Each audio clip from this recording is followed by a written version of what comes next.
passamos a apresentar...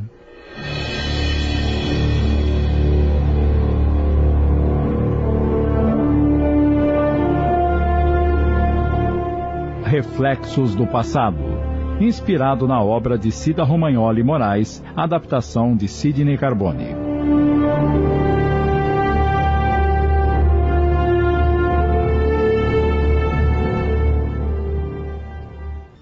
Finalmente a chuva cessara e era hora de Joaquim voltar para sua casa. Espero que minhas palavras tenham causado efeito positivo em você, compadre. E que, de alguma forma, tenham conseguido acalmar seu coração. Não fique remoendo o que aconteceu. Acredite, foi tudo para o seu bem. Você está cercado de bons espíritos que lhe querem proteger. Antes de ir embora, me responda uma pergunta, compadre. O que mais quer saber? Eu vou conseguir ver a minha Joaninha de novo? Deus é quem sabe, João. João acompanhou Joaquim até a charrete que estava parada embaixo de uma árvore e despediram-se com um abraço. Antes de voltar para o alojamento, o negro respirou fundo, olhou para o céu infinito e... Joaninha, apareça para mim outra vez. Tô com tanta saudade de você. Quando Joaninha desencarnou, foi amparada pelos pais que muito ajudaram na sua adaptação à nova realidade. Deles, recebeu todas as explicações sobre o ocorrido. Tomou conhecimento de dívidas que havia contraído com os envolvidos em sua morte e de suas filhas. Conseguira resgatar os seus débitos através do sofrimento atroz que antecedeu ao seu desencarne. Perdoou os que serviram de instrumento para sua expiação e, fortalecida, determinou-se a amparar João Eleutério, impedindo-o de cometer uma insanidade.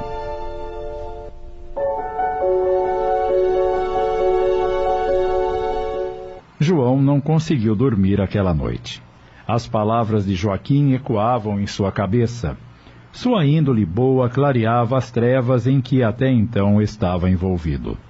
Ponderou sobre a loucura que estava prestes a cometer e as consequências desastrosas para o seu espírito. Percebeu que, por mais que fizesse contra os Rocha Prado, não conseguiria reverter o fato consumado, e que, além disso, provavelmente passaria o resto da vida martirizando-se em uma prisão não apenas física, mas principalmente moral. Jamais teria paz concretizando seu intento. Vou esquecer o passado e perdoar o mal que me fizeram. E com o coração contrito, orou fervorosamente ao Pai, pedindo-lhe forças para continuar a sua vida simples, porém honesta. Nesse instante, sem que ele percebesse, uma chuva de bênçãos caía em forma de pétalas de rosas multicoloridas. Suavemente, seu corpo dolorido pelo sofrimento moral foi ficando leve e ele adormeceu tranquilamente, como há muito tempo não conseguia. Joaninha, em espírito, acariciou-lhe os cabelos, dizendo suavemente: Durma em paz, meu querido. E lá fora, na noite, fez-se um profundo silêncio. Era como se a natureza, por uns segundos, houvesse parado para sentir aquelas vibrações amorosas que envolviam o ambiente simples onde repousava o bom negro João Eleutério.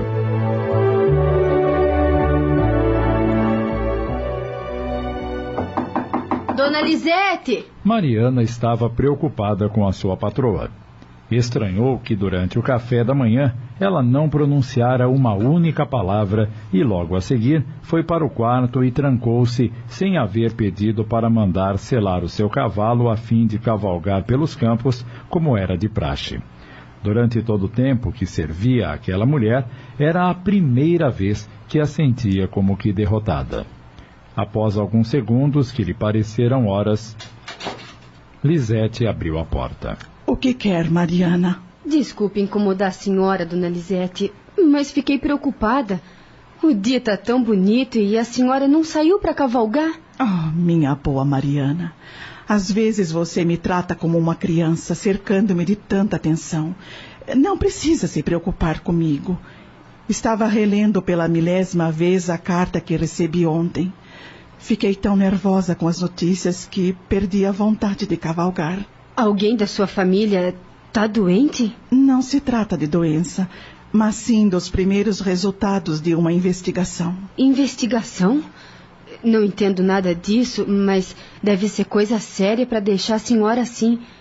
Aliás, tenho notado que a senhora anda triste desde que fez aquela viagem apressada para Nova Luz. E tenho minhas razões. Posso fazer alguma coisa pela senhora? Acho que sim, Mariana. Preciso desabafar com alguém e você é a pessoa em que mais confio nesta casa. Mas para não despertar a curiosidade dos outros, mais tarde vá se encontrar comigo no meu lugar preferido. Debaixo do VLP? Sim, irei para lá agora e ficarei lhe esperando. Quer que eu mande-se lá o seu cavalo? Não, irei a pé. Não é tão longe assim e gosto de caminhar.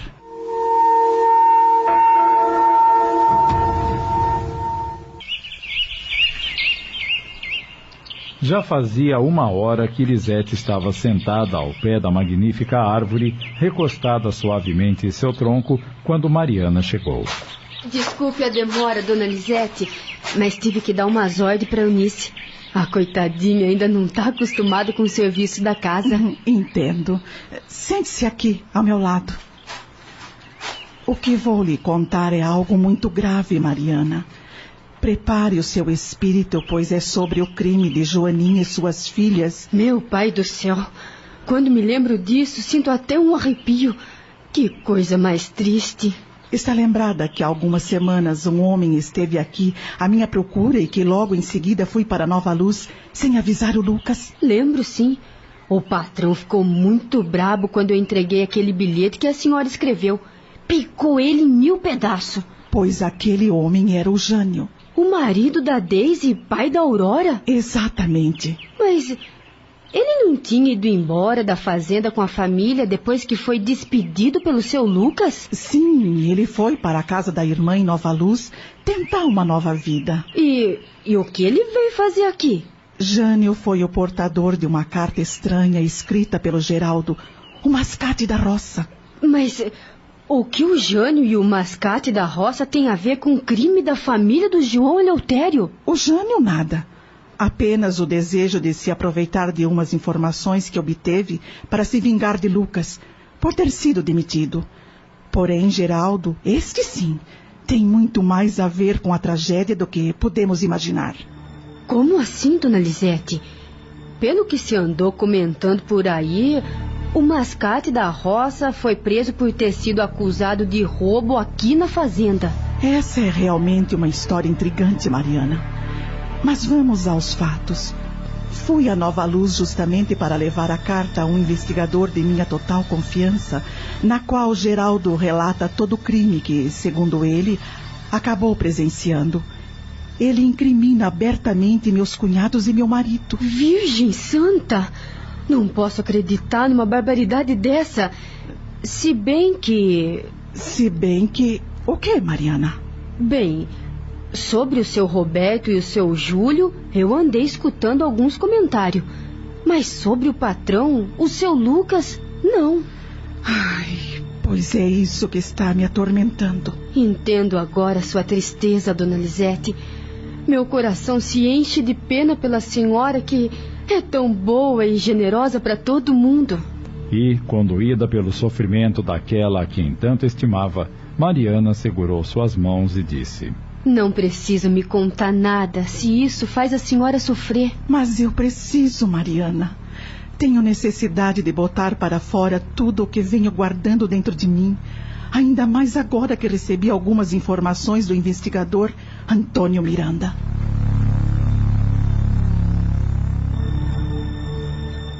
Agora eu entendo por que a senhora deu ordem para todos que trabalham na Casa Grande de lhe entregarem todas as cartas que viessem de Nova Luz. Você sabe que Lucas não respeita a correspondência de ninguém, passando todas pelo seu crivo antes de chegarem às mãos do legítimo destinatário. Nunca me importei com isso, mesmo achando errado essa sua atitude, porque não tinha nada para esconder. Porém, agora é diferente.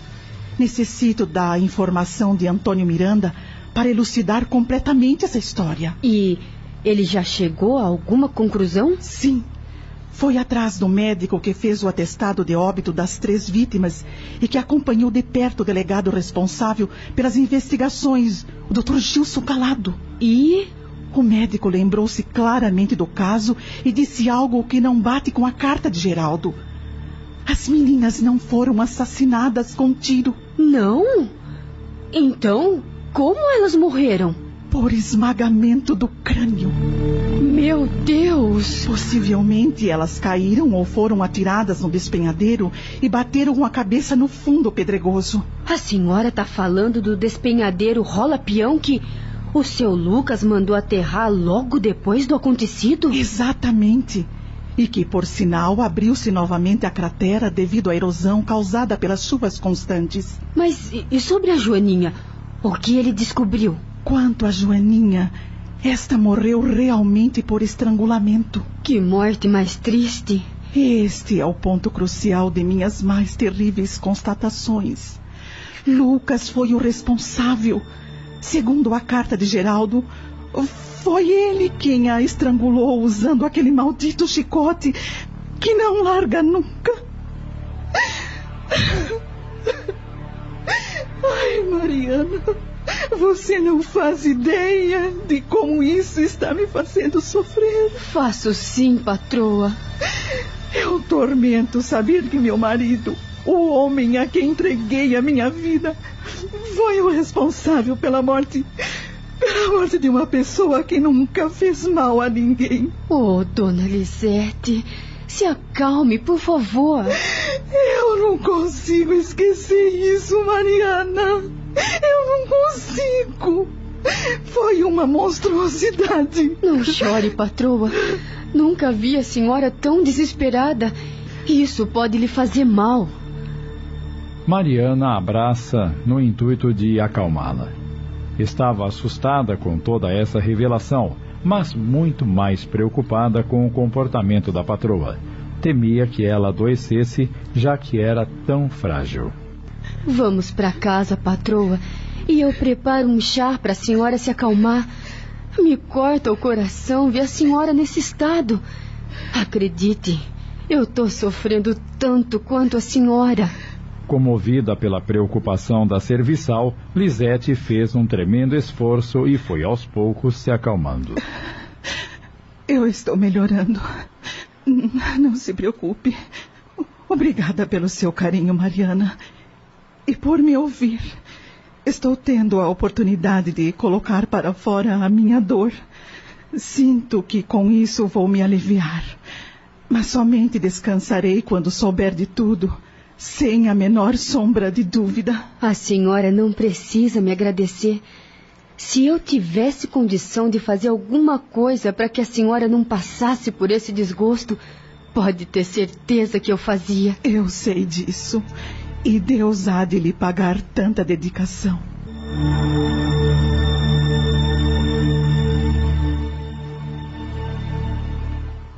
Assim que chegou em casa, Lisete foi tomar um banho. Em seguida, arrumou-se e ficou à espera do marido e dos cunhados na sala, entretida com um bordado como sempre. Pouco antes do meio-dia,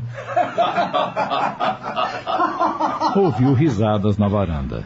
Eram os 3 que chegavam do campo, ruidosos, comentando fatos ocorridos na roça. Mande vir o almoço, Lisete. Estamos mortos de fome. Roberto e Júlio acomodaram-se à mesa, enquanto Lisete acercou-se do marido, dizendo que precisava lhe pedir um favor. Os irmãos, irônicos como sempre, não perderam a oportunidade de fazer uma piadinha. Vê lá o que vai pedir, hein, cunhadinha? Se for para dar umas voltas em Nova Luz, sozinha, duvido que terá autorização. Lucas voltou-se para os irmãos, fuzilando-os com o olhar, e já ia lhes passar uma reprimenda. Mas... Deixe eles, Lucas, e venha até a varanda comigo, por favor. Contrariado, ele a acompanhou. Assim que chegaram... O que você quer, afinal? Que não traga o João Eleutério para cá. Deixe ele na fazenda Jequitibá por mais uns tempos. E posso saber a razão desse pedido? Acabamos de apresentar...